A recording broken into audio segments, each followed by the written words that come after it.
आज स्थगन के माध्यम से राजस्थान की और देश की एक सबसे बड़ी समस्या जो पाक विस्थापितों की समस्या है उसको लेके सदन की पटल पे उनकी समस्याओं की बात के लिए मैंने स्थगन लगाया था। देखिए, पाक विस्थापित जो लोग हैं वो पाकिस्तान में हमारे पड़ोसी उस बेईमान और बदमाश मुल्क में उत्पीड़न का शिकार हो रहे हैं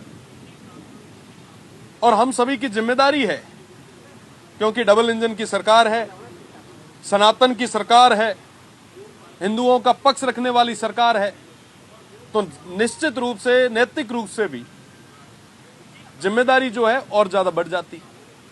पर आज के समय में उन पाक विस्थापितों की क्या स्थिति है इसके बारे में कोई बात नहीं कर। आप देखें कि पिछले साल भर से वो तमाम जो पाक विस्थापित भाई हैं वो परेशान हो रहे हैं। इस्लामाबाद में जो भारतीय दूतावास है वहां से उनको किसी भी तरीके का कोई वीजा जो है वो नहीं मिल रहा आज के समय में, क्योंकि वहां पे एक ही नख के एक ही कम्युनिटी के तमाम लोग हैं। उनको अगर शादी ब्याह भी बच्चियों की करवानी है तो उनको इंडिया आना पड़ता है, भारत आना पड़ता है। पर भारतीय दूतावास आज के समय में किसी भी तरीके से कोई वीजा नहीं दे रहे हैं, जिसकी वजह से उनको दर दर की ठोकरें खानी पड़ रही है।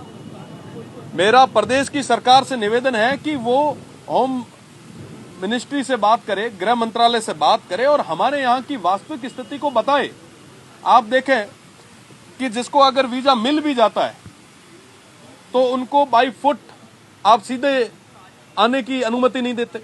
एक समय था जब मुनाबाव से, खोखरापार से, बागा अटारी बॉर्डर से जो हमारे पाक विस्थापित या जो हिंदू भाई थे वो पैदल आया करते थे, पर आज के समय में उनको कहा जाता है कि साहब आप दुबई होके आए। एक व्यक्ति अगर दुबई होके आता है तो कम से कम उसको 5 से 7 लाख रुपए खर्च करने पड़ते हैं। अकेला व्यक्ति तो कभी नहीं आता, परिवार लेके आता है। शादी ब्याह है तो कम से कम 5 परिवार ना तो साहब ले रहा है।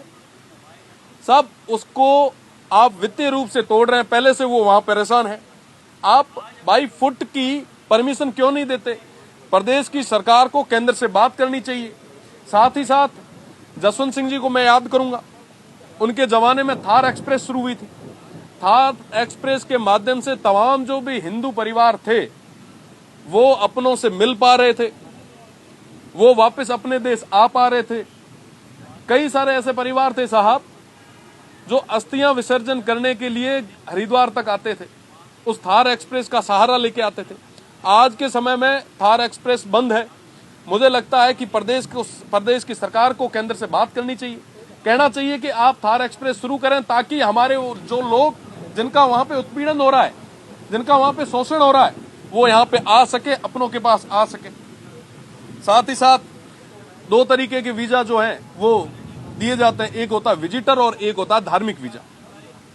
आज के समय में अगर कोई अप्लाई करता है तो अप्लाई करने के बाद में जो स्टेट की जो इंटेलिजेंस है, जो यहाँ पे FRO ऑफिसेज है, वो उन पे डिनाई कर देते हैं। जबकि जब आप कोई वीजा अप्लाई करते हैं तो उस समय गारंटर मांगा जाता है। जब गारंटी दे दी आदमी ने, आगे वाले ने कह दिया कि साहब मेरा रिश्तेदार है, मैं गारंटी लेता हूं कि ये मेरे पास आ रहा है, इसका सारा खर्चा मैं उठाऊंगा, उसके बाद भी FRO के द्वारा, स्टेट एजेंसीज के द्वारा उनके जो वीजाज है उनको कैंसिल कर दी जाते हैं। सब वो लोग परेशान हो रहे हैं। आज के समय में उनकी बात करने के लिए आप तैयार नहीं है। सबसे ज्यादा जो पाक विस्थापित परिवार या जिनकी रिश्तेदारी वो राजस्थान में है तो बाड़मेर और जैसलमेर में है। आप बाड़मेर और जैसलमेर के लिए उनको परमिट नहीं करते, आप कह देते हैं कि साहब जोधपुर तक रुको, आगे तो सेंसिटिव है। साहब जब आगे वाला व्यक्ति जब गारंटी ले रहा है कि साहब कोई भी अगर चीज होती है तो मैं